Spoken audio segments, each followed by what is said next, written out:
زیمل فوراً پیچھے ہٹ گئی۔ دل کی دھڑکن تیز ہو گئی۔ دوبارہ آواز آئی۔ اس بار آواز زیادہ واضح تھی۔ کوئی دروازہ کھولنے کی کوشش کر رہا تھا۔ زیمل نے آہستہ سے چابی میز پر رکھی اور قدموں کی طرف دیکھا۔ دروازے کا ہینڈل آہستہ آہستہ ہل رہا تھا اور پھر ایک بھاری آواز دروازے کے پار سے آئی۔ زیمل نور، ہمیں معلوم ہے تم اندر ہو، چابی ہمارے حوالے کر دو۔ زیمل کی سانس رک سی گئی۔ یہ معاملہ صرف وراثت کا نہیں تھا، یہ زندگی اور موت کا کھیل تھا۔ زیمل نور ایک سادہ سی مگر باوقار لڑکی تھی جس کی آنکھوں میں عجیب سی گہرائی اور صبر تھا۔ وہ زیادہ بولتی نہیں تھی مگر اس کی خاموشی اکثر بہت کچھ کہہ جاتی تھی۔ اس کے شوہر عرصام ریحان ایک بزنس مین تھا، اپنی حیثیت، دولت اور انا میں گم انسان۔ اس کے لیے رشتے جذبات سے کم نہیں تھے، سٹیٹس سے جڑے ہوئے تھے۔ آج ان دونوں کے درمیان وہ لمحہ آنے والا تھا جو سب کچھ بدل دینے والا تھا۔ عرصام نے فائل میز پر پٹک کر رکھی اور سخت لہجے میں بولا، تم میرے لائق نہیں ہو زیمل، یہ رشتہ اب ختم ہوتا ہے۔ زیمل نے آہستہ سے نظریں اٹھائی۔ اس کے چہرے پر نہ چیخ تھی نہ آنسو، صرف ایک عجیب سی خاموشی۔ میں نے کبھی خود کو تم پر تھوپا ہی نہیں تھا عرصام۔ اس کی آواز نرم تھی مگر مضبوط۔ عرصام نے طنزیہ ہنسی۔ یہ سادگی کا ڈرامہ کسی اور کے سامنے کرنا، تم نہ میرے خاندان کے لیول کی ہو نہ میری زندگی کے۔ اسی لمحے دروازے پر دستک ہوئی۔ اندر داخل ہونے والا شخص عرصام کا وکیل تھا جس کے ہاتھ میں کچھ کاغذات تھے۔ اس نے نظریں جھکائے ہوئے کہا، سر، طلاق کے پیپرز ریڈی ہیں، میں سائن باقی ہیں۔ زیمل نے ایک لمحے کے لیے کھڑکی سے باہر دیکھا۔ شہر کی روشنیاں دور کہیں چمک رہی تھی جیسے اس کی اپنی کہانی سے بے خبر ہوں۔ عرصام نے قلم اٹھایا اور بغیر کسی ہچکچاہٹ کے سائن کر دیے۔ بس ختم، اور تم آزاد ہو۔ زیمل نے کاغذات اٹھائے، ایک نظر ان پر ڈالی اور آہستہ سے بولی، آزادی کبھی کبھی سزا بھی ہوتی ہے عرصام ریحان۔ وہ مڑی اور دروازے کی طرف چل دی، لیکن دروازے سے نکلنے سے پہلے جو بات اس نے سنی وہ اس کی زندگی کا رخ بدل دینے والی تھی۔ عرصام اپنے وکیل سے آہستہ سے بولا، یہ لڑکی ویسی بھی ایک عام سی یتیم تھی، اس کے پاس ہے ہی کیا؟ زیمل کے قدم ایک لمحے کے لیے رک گئے اور پھر وہ چلی گئی، لیکن اسے معلوم نہیں تھا کہ عام سی یتیم کہلانے والی لڑکی کے نام کے ساتھ ایک ایسا راز جڑا تھا جو آنے والے دنوں میں سب کی دنیا ہلا دینے والا تھا۔ زیمل نور شہر کی سڑکوں پر آہستہ آہستہ چل رہی تھی۔ اس کے ساتھ میں وہ طلاق کے کاغذات تھے مگر اس کے چہرے پر پریشانی تھی۔ بارش کی ہلکی ہلکی بوندیں گرنے لگی مگر وہ رکی نہیں۔ ایک پرانی سی گاڑی اس کے سامنے آ کر رکی۔ ڈرائیور نے کھڑکی سے جھانک کر کہا، بی بی آپ کہاں جائیں گی اتنی رات میں؟ زیمل نے چند لمحے خاموش رہ کر جواب دیا، جہاں میری اصل کہانی شروع ہوتی ہے، شاید مجھے خود بھی نہیں پتا۔ اسی وقت اس کے پرس میں رکھا ہوا ایک پرانا لفافہ ہلکا سا کھسکا، جیسے اس کا وجود اسے یاد دلا رہا ہو۔ یہ لفافہ اس کی ماں نے مرنے سے پہلے اسے دیا تھا مگر اس وقت زیمل نے اسے کبھی کھولنے کی ہمت ہی نہیں کی تھی۔ آج کچھ بدل سا گیا تھا۔ وہ ایک چھوٹے سے ہوٹل کے کمرے میں پہنچی۔ دیواریں سادہ، ماحول اجنبی مگر خاموشی میں ایک عجیب سی گہرائی تھی۔ اس نے لفافہ میز پر رکھا اور کئی لمحے اسے دیکھتی رہی، پھر آہستہ سے اسے کھولا۔ اندر ایک پرانی چابی تھی اور ایک مختصر سا خط۔ زیمل نے کانپتے ہوئے ہاتھوں سے خط کھولا۔ اس پر لکھا تھا، میری بیٹی زیمل، اگر تم یہ خط پڑھ رہی ہو تو مطلب وقت آ گیا ہے کہ تم سچ جان لو۔ تمہارا باپ وہ نہیں جس کے بارے میں تم نے ساری زندگی سوچا۔ تم ایک ایسے شخص کی وارث ہو جس کے نام سے بڑے بڑے لوگ کانپتے ہیں۔ یہ چابی صرف ایک آغاز ہے۔ زیمل کی آنکھوں میں پہلی بار حیرت اتر آئی۔ وارث؟ اور اسی لمحے ایک کال آئی۔ وہ ہچکچائی، پھر کال اٹھا لی۔ دوسری طرف ایک بھاری مردانہ آواز تھی، زیمل نور، آخر تم نے لفافہ کھول ہی لیا۔ زیمل کے ہاتھ کانپ رہے تھے۔ آپ کون ہیں؟ خاموشی کے چند سیکنڈ بعد ہی جواب آیا، میں وہ ہوں جو تمہارے باپ کے سب سے قریب تھا اور اب تمہیں بتانے آیا ہوں کہ تمہاری اصل دنیا تمہارے انتظار میں ہے۔ کال اچانک بند ہو گئی۔ زیمل نے فون نیچے رکھا اور پہلی بار اس کی سانس تیز ہو گئی۔ وہ سوچنے لگی کہ یہ کال کس کی ہو سکتی ہے اور اس کو میرا نمبر کہاں سے ملا۔ اس کی آنکھوں میں سوال ہی سوال تھے اور باہر بارش مزید تیز ہو رہی تھی۔ رات کا اندھیرا اب گہرا ہو چکا تھا اور بارش کی آواز کمرے کی خاموشی کو بار بار توڑ رہی تھی۔ سیمل نور نے وہ پرانی چابی ہاتھ میں پکڑی ہوئی تھی۔ دھات ٹھنڈی تھی مگر اس کے ذہن میں آگ بھڑک رہی تھی۔ آخر یہ چابی کس کی ہے اور کہاں کی ہے اور کس دروازے کو کھولتی ہے؟ وہ بار بار یہی سوچ رہی تھی۔ اس کے ذہن میں ہزاروں سوال امڑ رہے تھے لیکن جواب کسی ایک سوال کا بھی نہیں تھا۔ وہ جاننا چاہتی تھی کہ میرے سوالوں کے جواب آخر مجھے ملیں گے کہاں سے۔ اسی وقت اس کا فون دوبارہ بج اٹھا۔ اس بار نمبر نامعلوم نہیں تھا بلکہ ایک نام محفوظ تھا، مدثر انکل۔ زیمل نے فوراً کال اٹھائی۔ دوسری طرف ایک بوڑھی مگر گہری آواز آئی، تم نے لفافہ کھول لیا ہے نا؟ سیمل نے ہلکی سی ہاں میں سانس لی۔ جی، مگر یہ سب کچھ سمجھ نہیں آ رہا، یہ چابی، یہ وارث ہونے کی بات۔ مدثر کی آواز کچھ لمحے خاموش رہی، پھر دھیمی مگر سنجیدہ لہجے میں بولی، زیمل تم جس زندگی میں اب تک رہی ہو وہ صرف ایک پردہ تھا، حقیقت اس سے کہیں دور پڑی ہے۔ زیمل نے بے یقینی سے پوچھا، میرے والد کون تھے؟ دوسری طرف ایک گہرا سانس لیا گیا۔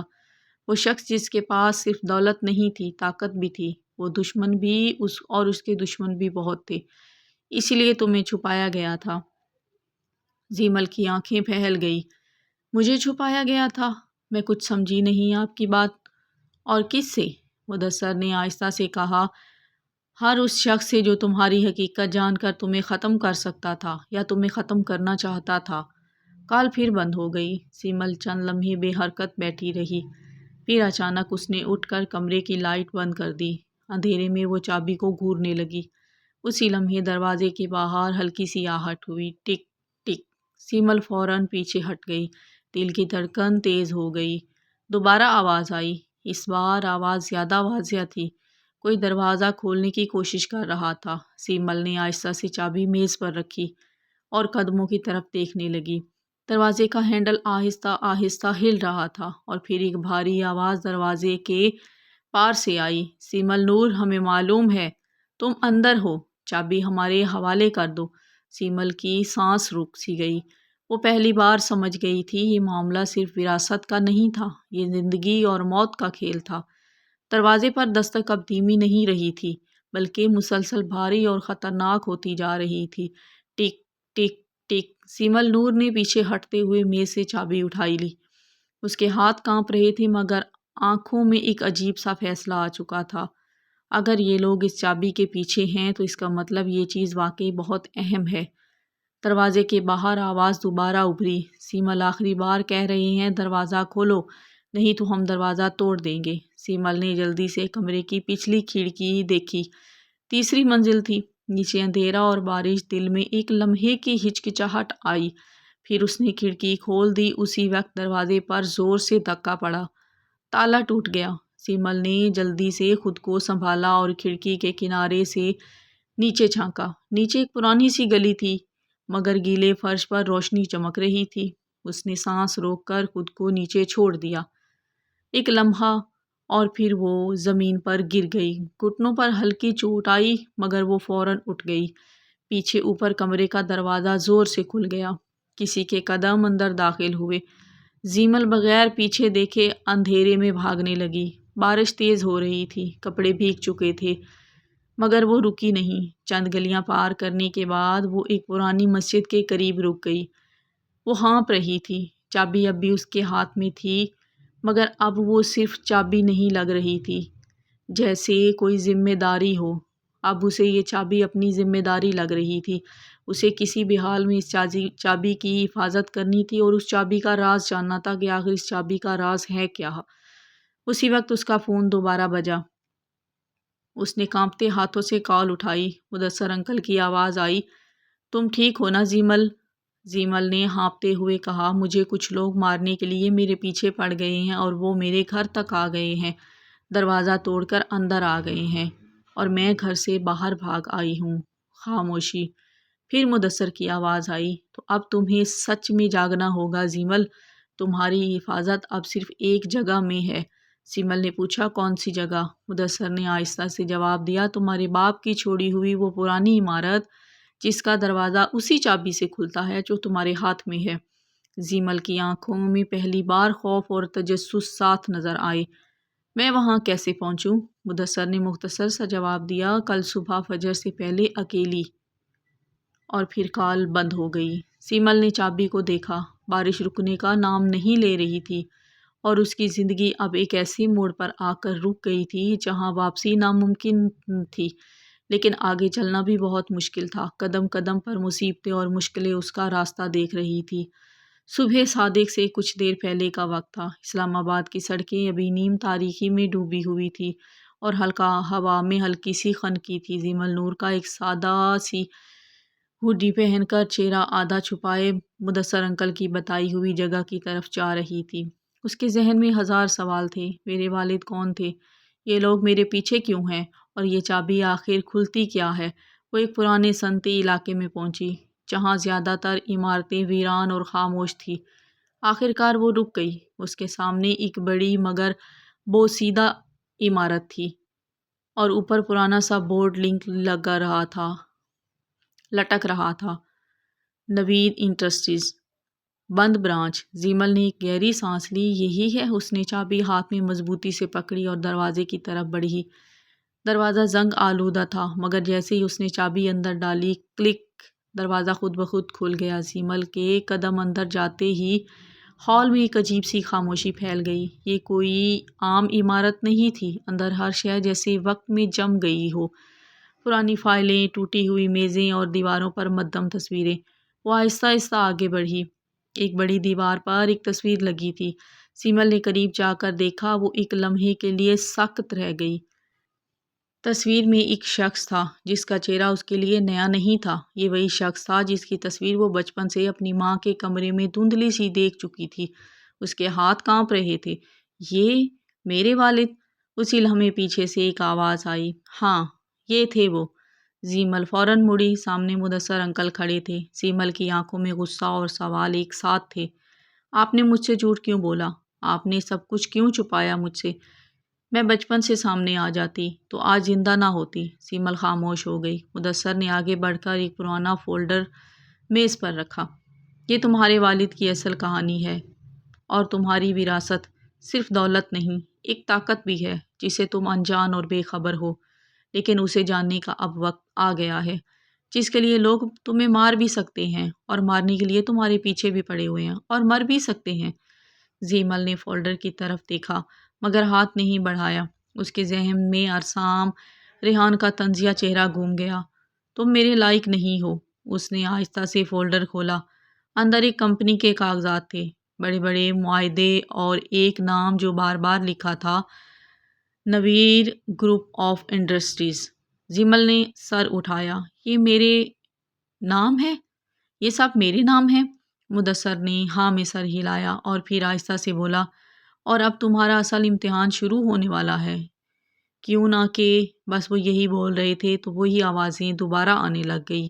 سیمل کے چہرے پر پہلی بار مکمل خطرے کا احساس آیا۔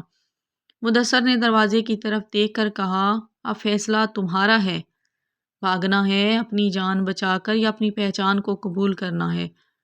گلی میں خاموش لمحے کے لیے بالکل جم سی گئی۔ سیمل نور کے سامنے سیاہ کوٹ والا شخص کھڑا تھا اور اس کے پیچھے کئی لوگ آہستہ آہستہ پھیل رہے تھے۔ مدثر انکل نے آہستہ سے زیمل کے قریب آ کر کہا، اب جو بھی ہوگا تمہارے فیصلے سے ہوگا۔ زیمل نے فولڈر مضبوطی سے پکڑا۔ اس کے ہاتھ کانپ نہیں رہے تھے اب کی بار، اب وہ مضبوط تھے۔ سیاہ کوٹ والے شخص نے ایک قدم آگے بڑھایا، ہمیں وہ فولڈر دے دو سیمل نور، یہ تمہارے بس کی چیز نہیں ہے۔ سیمل نے سیدھا اس کی آنکھوں میں دیکھا، اگر یہ میرے بس کی چیز نہیں تو تم میرے پیچھے کیوں آئے ہو؟ ایک لمحے کے لیے وہ شخص خاموش کھڑا رہا، پھر ہلکی سی مسکراہٹ آئی، کیوں نہ کہ تم ہی وہ آخری کنجی ہو جو اس بلند سلطنت کو کھول سکتی ہے۔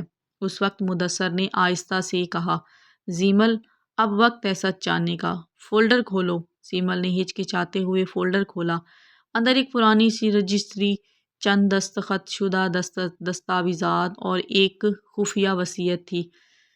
جیسے ہی اس نے وصیت پڑھی اس کی آنکھیں پھیل گئی۔ نویر گروپ آف انڈسٹریز مکمل ملکیت زیمل نور کے نام پہ تھی۔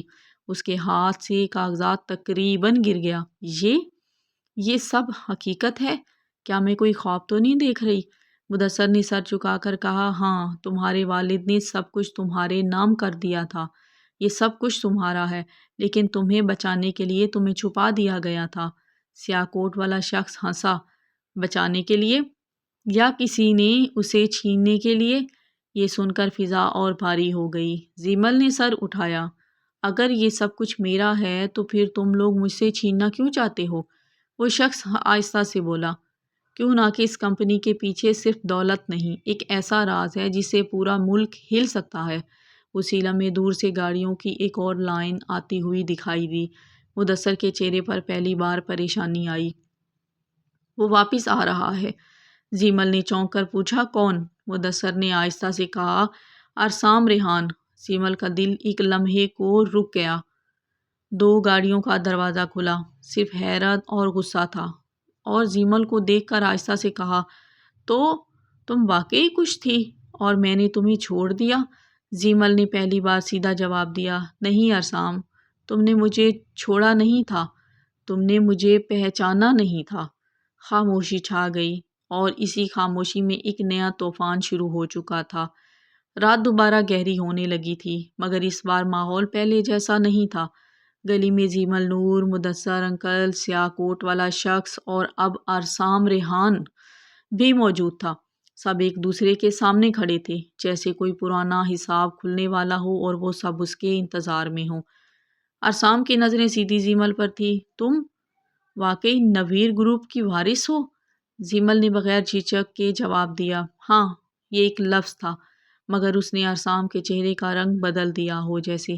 سیاہ کوٹ والا شخص آہستہ سے بولا، اب کہانی تھوڑی تھوڑی سمجھ آ رہی ہے سب کو، یا نہیں؟ اصل مسئلہ دولت کا نہیں، کنٹرول ہے۔ مدثر نے سخت لہجے میں کہا، بس کرو، یہ کھیل بہت آگے جا چکا ہے، اب اس کو یہیں پہ ختم کر دو۔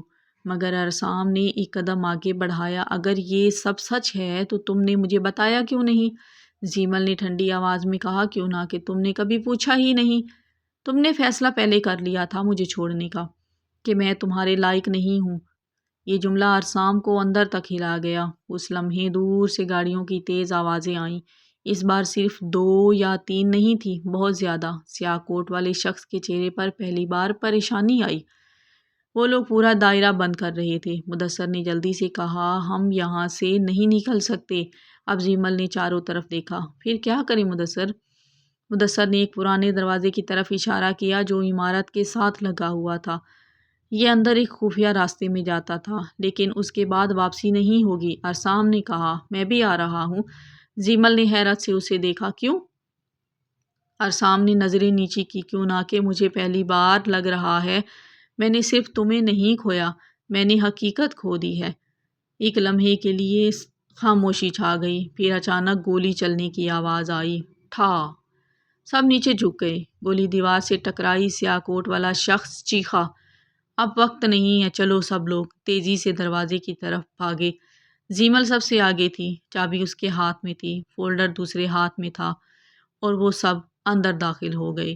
دروازہ بند ہوتے ہی باہر کی دنیا کی آوازیں مدھم پڑ گئی۔ اندھیرے میں صرف سانسوں کی آوازیں سنائی دے رہی تھی۔ زیمل نے آہستہ سے کہا کہ اب ہم کہاں جا رہے ہیں؟ مدثر کی آواز آئی، سب تمہارے باپ کی چھپی ہوئی دنیا کے اندر جا رہے ہیں۔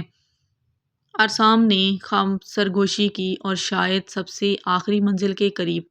اندھیرا مزید گہرا ہوتا گیا، اور کسی کو معلوم نہیں تھا کہ اس سرنگ کے آخر میں حقیقت نہیں، ایک اور بڑا راز ان سب کا انتظار کر رہا تھا۔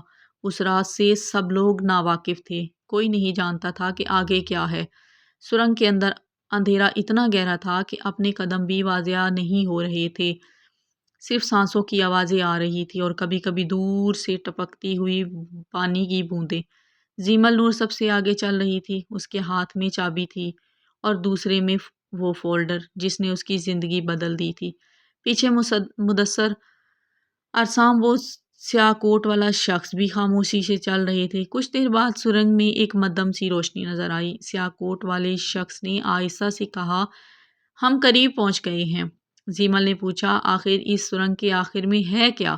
مدثر نے جواب دینے سے پہلے ایک لمبی سانس لی، سچ جسے تم ناواقف ہو، اور یقیناً تم اس سچ کو جاننے کی حقدار بھی ہو، اور سچ ہمیشہ آسان نہیں ہوتا۔ جیسے ہی وہ آگے بڑھی، سرنگ ختم ہوئی اور ایک بڑا سا زیر زمین کمرہ سامنے آیا۔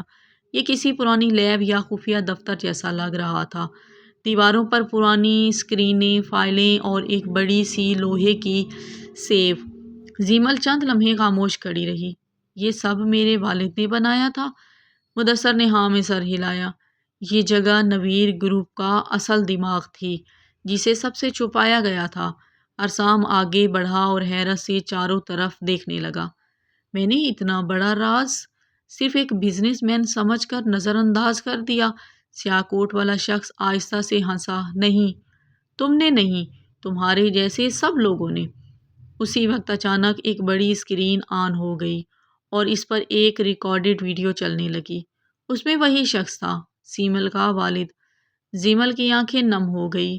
ویڈیو میں آوازیں آئی، اگر تم یہ دیکھ رہی ہو تو مطلب وقت آ گیا ہے کہ تم اس سچ کو جانو اور سنو۔ کمرہ مکمل خاموش ہو گیا۔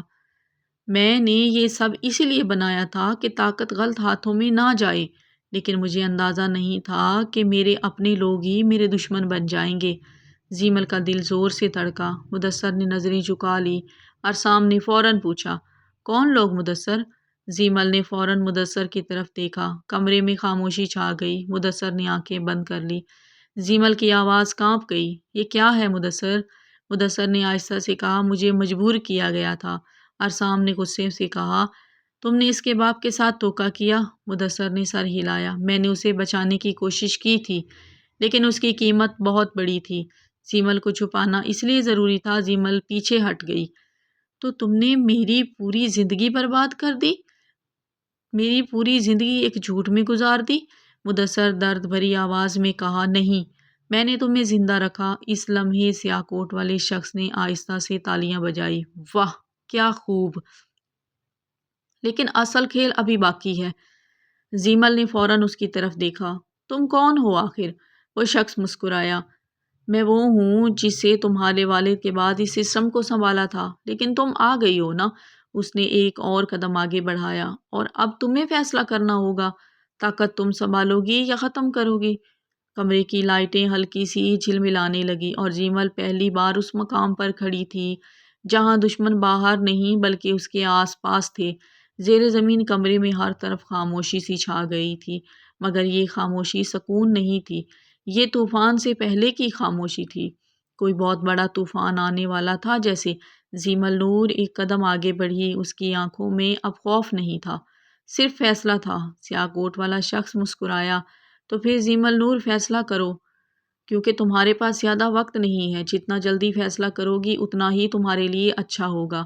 یہ سلطنت تم سنبھالو گی یا اس کو ختم کرو گی؟ زیمل نے آہستہ سے چابی اپنے ہاتھ میں گھمائی۔ تم سب نے مجھے ایک چیز سمجھا، کمزور، یتیم، بے خبر۔ اس کی آواز مضبوط ہوتی گئی، مگر تم سب بھول گئے کہ میں اسی شخص کی بیٹی ہوں جس نے یہ سب بنایا تھا۔ مدثر نے نظریں نیچے کر لی۔ اس کا چہرہ شرمندگی اور سکون سے ویچ رہا تھا۔ ارسام آہستہ سے بولا، زیمل اگر تم چاہو تو میں تمہارے ساتھ ہوں۔ اب میں حقیقت سمجھ گیا ہوں۔ زیمل نے اس کی طرف دیکھا۔ یہ وہی ارسام تھا جس نے کہا تھا کہ یہ ایک عام، یتیم اور معمولی سی لڑکی ہے، میں اس کو اپنی زندگی میں رکھ کر کیا کروں گا، یہ تو میری لائف سٹائل کے قابل ہی نہیں ہے۔ وہی ارسام جو کبھی اسے لائق ہی نہیں سمجھتا تھا اپنے، کہہ کر چھوڑ گیا تھا، آج پہلی بار خاموش تھا۔ زیمل نے آہستہ سے کہا، تم نے مجھے اس وقت چھوڑا جب مجھے سب سے زیادہ تمہاری ضرورت تھی، مگر آج میں تمہیں معاف کرتی ہوں، کیوں نہ کہ اب میں وہ نہیں رہی جو ٹوٹ جائے۔ پر اس نے سیف کی طرف دیکھا۔ مدثر نے آہستہ سے کہا، اگر تم چابی گما دو گی تو یہ پورا نظام یا تو نئے ہاتھوں میں چلا جائے گا یا ہمیشہ کے لیے بند ہو جائے گا۔ پورا کمرہ خاموش ہو گیا۔ زیمل نے ایک گہری سانس لی اور چابی لاک میں ڈال دی۔ کلک، اسکرینیں روشن ہو گئی۔ سسٹم ایک لمحے کو چلتا رہا، پھر رکنے لگا۔ ڈیٹا، فائلیں، کنٹرول سب ایک ایک کر کے بند ہونے لگا۔ سیاہ کوٹ والا شخص چیخا، نہیں، یہ تم ایسا نہیں کر سکتی۔ سیمل نے اسے سیدھا دیکھا۔ میں وہ ختم کر رہی ہوں جس نے تم لوگوں کو طاقت کے نام پر اندھا کر دیا تھا۔ اس نے آخری بار بٹن دبایا۔ سسٹم مکمل طور پر شٹ ڈاؤن ہو گیا۔ روشنی مدھم ہو گئی۔ ایک گہرا سناٹا چھا گیا۔ کچھ لمحوں بعد ایمرجنسی لائٹیں جلی۔ اب وہ سلطنت ختم ہو چکی تھی۔ سیاہ کوٹ والا شخص پیچھے ہٹ گیا۔ تم نے سب کچھ ختم کر دیا، زیمل نے پرسکون آواز میں کہا۔ نہیں، میں نے سب کچھ درست کر دیا، مدثر نے آہستہ سے کہا۔ تم نے اپنے والد کا خواب پورا کیا، مگر اپنے طریقے سے۔ زیمل نے پہلی بار سکون سے سانس لیا۔ ارسام نے آہستہ سے کہا، اور میں؟ زیمل نے اس کی طرف دیکھا۔ تم اپنی زندگی دوبارہ شروع کرو، اس بار حقیقت کے ساتھ۔ کچھ لمحوں بعد زیمل دروازے کی طرف چل دی، روشنی کی طرف، آزاد۔ کچھ مہینوں بعد نویر گروپ اب ایک نئے سسٹم کے ساتھ چل رہا تھا، شفاف، محفوظ اور زیر نگرانی، زیمل کی نگرانی میں۔ زیمل ایک اونچی بلڈنگ کی کھڑکی کے پاس کھڑی شہر کو دیکھ رہی تھی۔ مدثر دور کھڑا تھا، خاموش مگر مطمئن۔ ارسام دروازے کے باہر تھا، اب صرف ایک بزنس پارٹنر کی طرح، نہ کہ ماضی کی کہانی کی طرح۔ سیمل نے آسمان کی طرف دیکھا اور آہستہ سے کہا، مجھے چھوڑ کر تم نے سوچا تھا میں ختم ہو جاؤں گی، مگر میں تو وہاں سے شروع ہوئی جہاں تم نے مجھے توڑا تھا۔ وہ مسکرائی اور کھڑکی کے پردے نیچے گرتے ہوئے آسمان کی طرف، اور کھڑکی کا پردہ نیچے کرتے ہوئے پرسکون ہو کر بیٹھ گئی۔ آپ نے اس کہانی سے کیا سبق سیکھا؟ کمنٹ میں ضرور بتائیے گا۔